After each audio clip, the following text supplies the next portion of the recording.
ზოგი ადამიანი ერიდება კომპოსტოს მithmelos, იმიტომ რომ შემდეგ შებრილობა აქვს ხოლმე. მე მაგალითად ძალიან ადვილად ვიტან და პირიქით პრაქტიკულად ყოველდღიურ ჩემ რაციონში არის კომპოსტო. იმიტომ რომ სწორ ფერმენტებს იღებ და სწორი ფერმენტები გაქვს შენ კუჭნაწლავში. სწორედ ეს განაპირობებს იმას, რომ მარტივად ინერებ. შეგვიძლია მივუთოთ ნებისმიერი საკვები, თუ ვიცით როგორ დავეხმაროთ კუჭნაწლავს შემდგომ. მაგალითად, ბიოპრონ 9 პრემიუმი ჩვენს კუჭნაწლავს და მიკრობიოტას ეხმარება იმაში, რომ მოინელოს უფრო მარტივად ფერმენტები, რადგან ის შეიცავს ძალიან ბევრ დადებით და ჯანსაღ ისეთ ბაქტერიას, რომელიც ეხმარება შემდეგ უკვე ჩვენს მონერების სისტემას, რომ უფრო მარტივად გადაემუშავოს საკვები.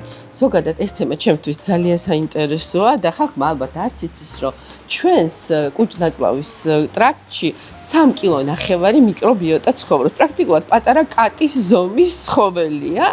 და ამ ბაქტერიებს შორის არიან როგორც კეთილგანწყობილები, ისე არაკეთილგანწყობილები. ამიტომ ჩვენ რომ ვიზრუნოთ მათზე, საჭიროა დავნერგოთ ისეთი ოჯახები, რაც ჩვენი ჯანმრთელობისთვის უკეთესი იქნება. სწორედ ასეთი ოჯახები არის 9 შტამი არის ბიოპრონ 9 პრემიუმში და ნამდვილად ძალიან ეფექტიანია.